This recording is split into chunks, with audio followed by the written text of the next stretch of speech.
안녕하세요. 오늘의 주제는 2024 개인정보보호법 개정의 주요 내용과 실무 안전관리 가이드입니다. 법이 바뀌었다는 것은 단순히 조문 하나가 추가된 게 아닙니다. 우리가 일하는 방식, 고객을 대하는 방식, 그리고 우리 조직이 법적으로 어떻게 평가받는지가 함께 바뀐다는 의미입니다. 오늘 강의는 두 개의 큰 축으로 구성됩니다. 전반부는 2024년 개정으로 새로 생겨난 권리와 규제 변화의 4대 주요 개정 포인트를 다룹니다. 후반부는 이 변화에 대응하기 위해 우리 조직이 실무적으로 무엇을 해야 하는지 안전성 확보 조치 체계와 넥스텝 체크리스트를 살펴보겠습니다. 자, 시작하겠습니다. 먼저 이번 개정이 왜 필요했는지 큰 그림부터 그려보겠습니다. 세 개의 화살표를 보면 우리가 어디서 출발해서 어디로 가고 있는지가 한눈에 보입니다. 2020년 데이터 3법, 즉 개인정보보호법, 신용정보법, 정보통신망법 개편 이전까지 우리 법제는 기본적으로 개인정보를 수집하기 전에 동의를 받아라는 수동적, 사후적 구조에 머물러 있었습니다. 정보 주체는 동의를 하거나 거부하는 것 외에는 자신의 데이터에 대해 능동적으로 행사할 수 있는 권리가 제한적이었습니다. 그런데 지금은 세 가지 강력한 압력이 동시에 작용하고 있습니다. 첫째는 데이터 경제의 견인입니다. 데이터가 산업의 원료가 되면서 데이터를 막는 법이 아니라 데이터를 안전하게 흐르게 하는 법이 필요해졌습니다. 둘째는 신기술 대응입니다. AI가 대출 심사를 하고 드론이 도심 항공을 날아다니는 시대가 되었습니다. 기존 법 체계로는 이 현실을 다 담을 수 없었습니다. 셋째는 글로벌 스탠다드 부합입니다.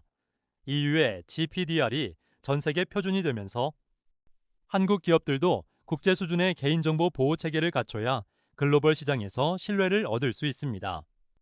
이 두 가지 흐름을 하나로 연결한 것이 2024년 개정입니다. 핵심은 두 가지입니다. 1.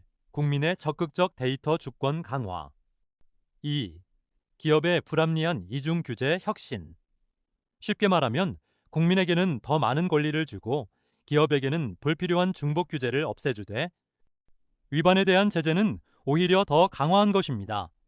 이 균형을 이해하는 것이 오늘 강의의 출발점입니다. 그렇다면 이번 개정에서 실무적으로 꼭 알아야 할 내용은 무엇일까요? 크게 네 가지입니다. 1. 개인정보 전송 요구권. 전 분야 마이데이터 시대의 개막입니다. 2. 자동화된 결정에 대한 대응권. AI 기술 가속화에 따른 권리 신설. 3. 이동형 영상정보 처리기기 기준, 드론, 자율주행 로봇 등 신산업 지원. 4. 온 오프라인 규제 일원화, 동일행위 동일규제 원칙 적용. 각각을 지금부터 하나씩 살펴보겠습니다.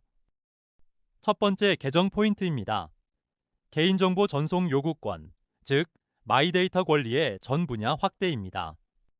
이제까지 마이데이터는 금융, 의료, 통신 등 일부 분야에만 한정되어 있었습니다. 예를 들어 은행 거래 데이터는 다른 금융 앱으로 가져올 수 있었지만 쇼핑몰 구매 이력이나 통신사 이용 내역은 내가 원하는 곳에 보내달라고 요구할 법적 근거가 없었습니다. 개인정보보호법 개정으로 개인정보 전송 요구권이 명시적으로 신설되었습니다. 화면의 파이프라인 구조를 보면서 설명드리겠습니다.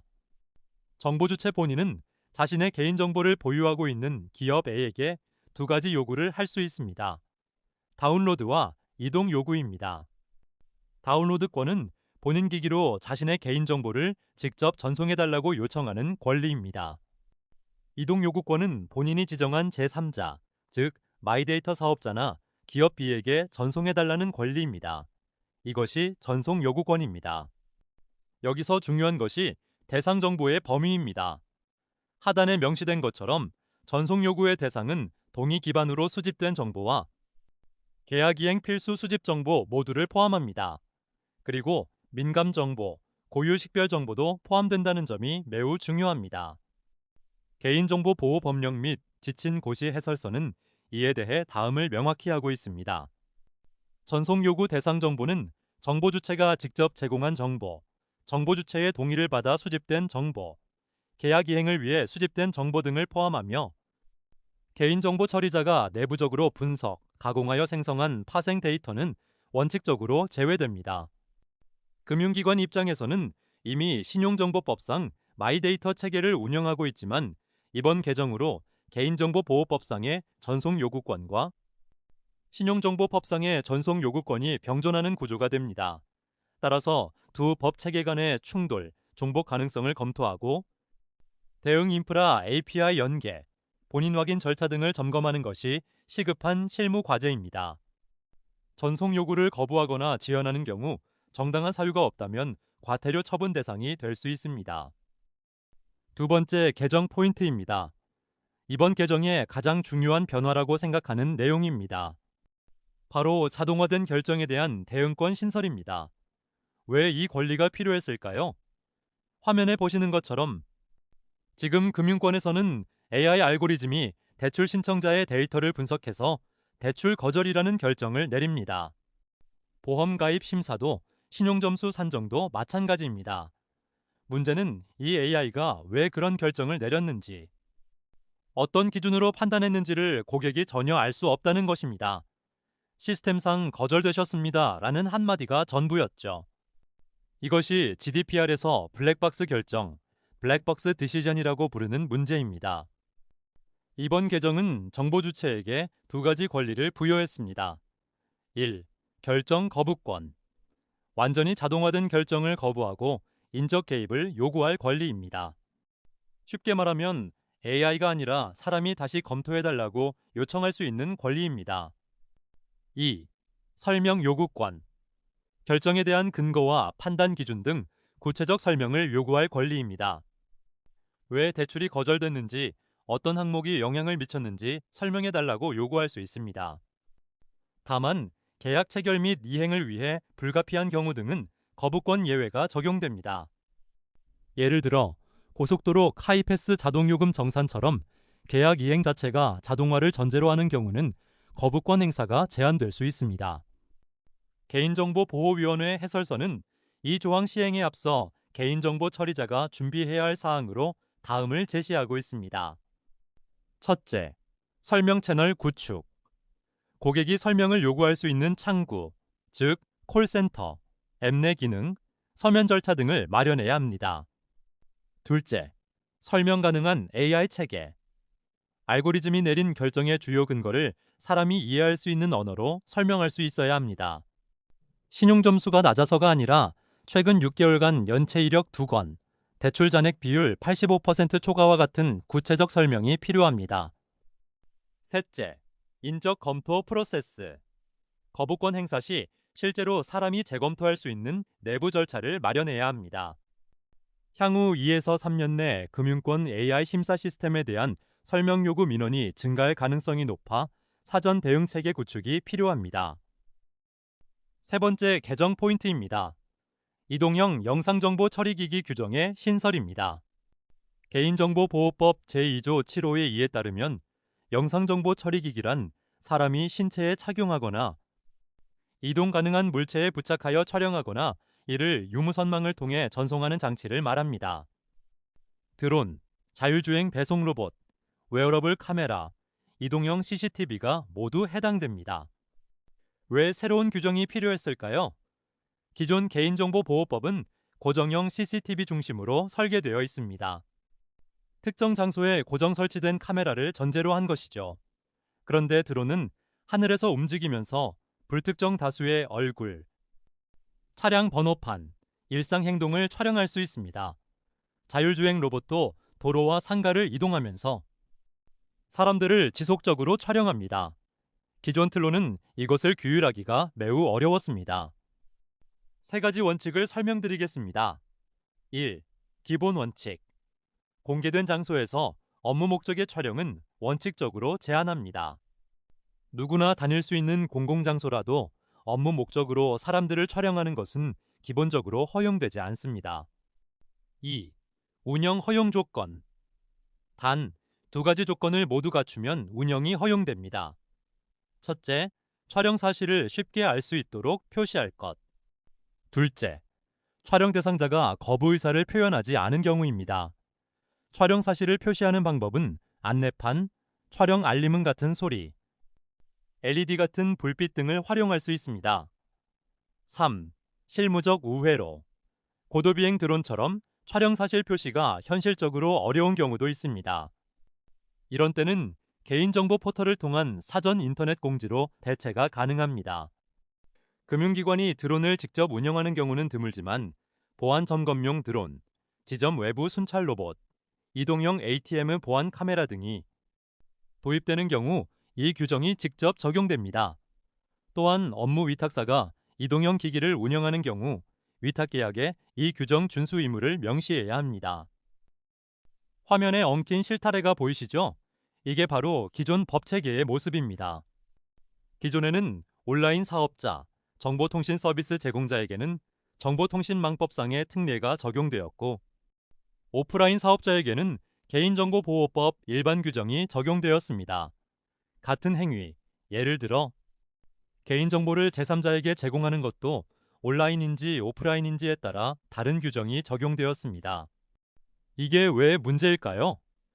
기업 입장에서는 온 오프라인 모두 서비스하는 경우 두 개의 법 체계를 동시에 준수해야 했습니다. 불필요한 이중 부담이었죠. 정보 주체 입장에서는 같은 피해를 입어도 온라인이냐 오프라인이냐에 따라 보호 수준이 달랐습니다. 이것은 형평성 문제였습니다. 오른쪽에 두 가지 개정 핵심 변화가 제시되어 있습니다. 첫째, 유효기간 삭제. 기존에는 온라인 사업자에게 1년간 미이용자 파기 및 분리 보관 의무가 있었습니다. 1년 동안 서비스를 이용하지 않은 회원의 개인정보를 파기하거나 별도 분리 보관해야 했는데, 이것이 기업에게는 큰 운영 부담이었고 이용자에게도 불필요한 계정 삭제라는 불편을 초래했습니다. 법 개정으로 이 의무가 삭제되었습니다. 단, 이것이 개인정보를 무기한 보유해도 된다는 의미는 아닙니다. 개인정보보호법령 해설서는 이와 관련하여 보유기간을 명확히 설정하고 처리 방침에 반영할 것을 강조하고 있습니다. 법적 의무에서 기업 자체 관리 책임으로 전환된 것입니다. 둘째, 유출 통지 기준 통일. 기존에는 온라인과 오프라인에서 유출 통지 기준이 달랐습니다. 이번 개정으로 모든 개인정보 처리자에게 동일한 기준이 적용됩니다. 개인정보 유출 사실을 알게 된 때로부터 72시간 이내 개인정보보호위원회에 신고하고 정보 주체에게 통지해야 합니다. 주의할 점은 72시간은 영업일 기준이 아닙니다. 토요일 밤에 유출 사실을 알았다면 화요일 새벽 이전에 신고해야 합니다. 24시간 대응 체계가 실질적으로 필요한 이유입니다.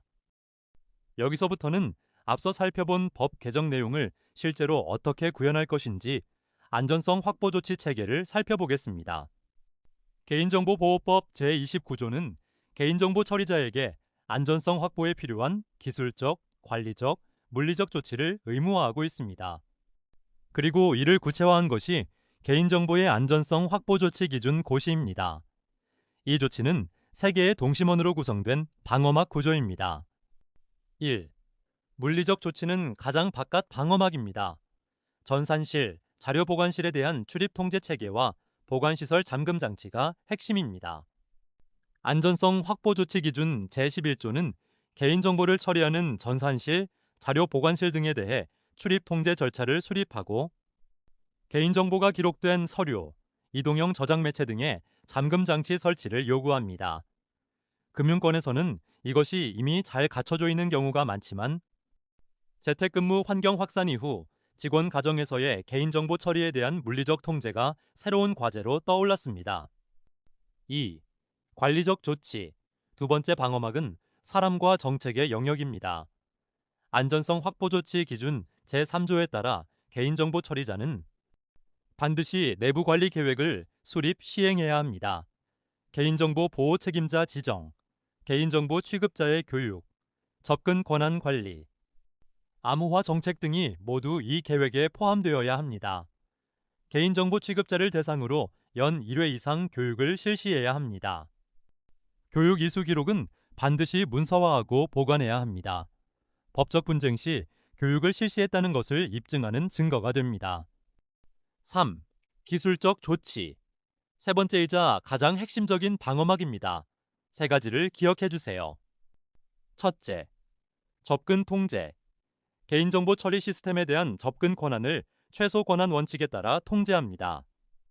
불필요한 사용자 계정을 생성하거나 퇴직자의 계정을 방치하는 것이 가장 흔한 위반 사례입니다.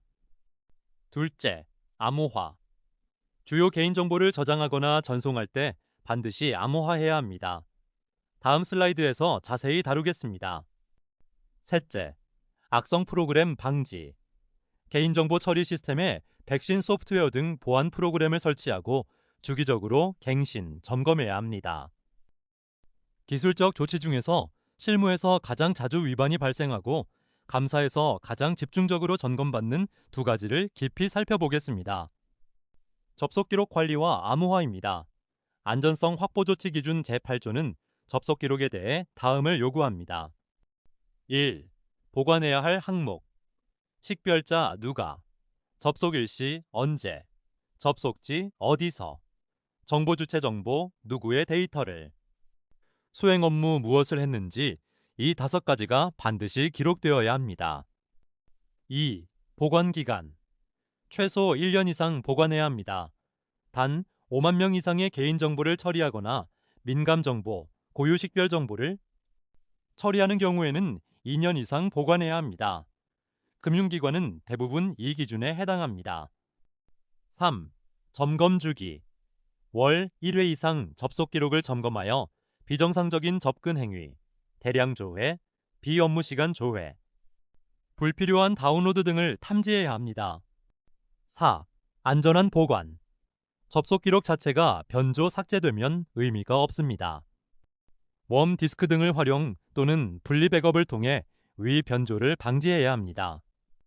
ISMSP 심사 포인트로 접속 기록 점검이 실제로 이루어지고 있음을 증명하는 월별 점검 보고서가 없으면 안전성 확보 조치 기준 위반으로 지적될 가능성이 매우 높습니다. 안전성 확보 조치 기준 제7조는 암호화 의무를 규정하고 있습니다.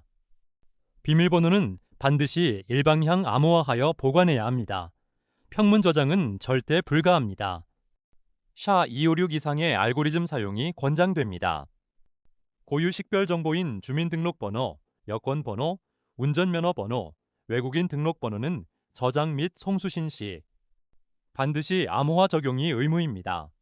생체인식 정보인 지문, 홍채, 얼굴 등도 마찬가지로 저장 및 전송 시 암호화가 필수입니다. 개인정보 처리 통합 안내서는 암호화 알고리즘 선택 기준에 대해서도 가이드를 제시하고 있습니다. 국가정보원이 안전하다고 인정한 암호화 알고리즘 사용을 권고하며 구식 알고리즘 MDO, SHA1 등은 사용 금지입니다. 다음은 공공기관에 특화된 강화 조치입니다. 왼쪽의 일반 기업과 오른쪽의 공공기관을 비교해보면 공공기관에게는 기본 보안 위에 추가적인 특화 조치가 요구됩니다. 한국은행, 금융감독원, 산업은행 등 금융공공기관이나 공공기관과 유사한 수준의 개인정보를 처리하는 금융기관이라면 이 기준을 참고하기 바랍니다. 공공시스템 특화 조치 3가지입니다. 1. 엄격한 권한 분리. 시스템 기반의 접근 권한을 자동으로 부여하고 즉각 회수하는 체계를 구축해야 합니다. 인사이동 발생 시 IT 시스템이 아니라 HR 시스템과 연동되어 권한이 자동으로 조정되는 구조가 이상적입니다. 수동으로 관리하면 누락이 발생할 확률이 높습니다. 2. 이상행위 탐지. 대량 데이터 조회 및 다운로드 시 이상행위를 상시 모니터링하는 시스템 구축이 의무화됩니다. 예를 들어 한 직원이 평소보다 10배 많은 고객 데이터를 조회하거나 업무 시간 외에 대량 다운로드를 시도하는 경우 즉시 알람이 발생하고 관리자에게 통보되는 체계가 필요합니다. 3. 무단 다운로드 차단. 사전 승인 없는 민감 데이터 다운로드를 원천 차단하고 다운로드가 필요한 경우 소명 프로세스를 통해 승인을 받도록 해야 합니다. W사 사건을 기억하시나요? 고객센터 직원 35명에게 무제한 다운로드 권한을 준 것이 99만 건 개인정보 유출의 구조적 원인이었습니다. 이 조치는 그 실수를 반복하지 않기 위한 제도적 장치입니다.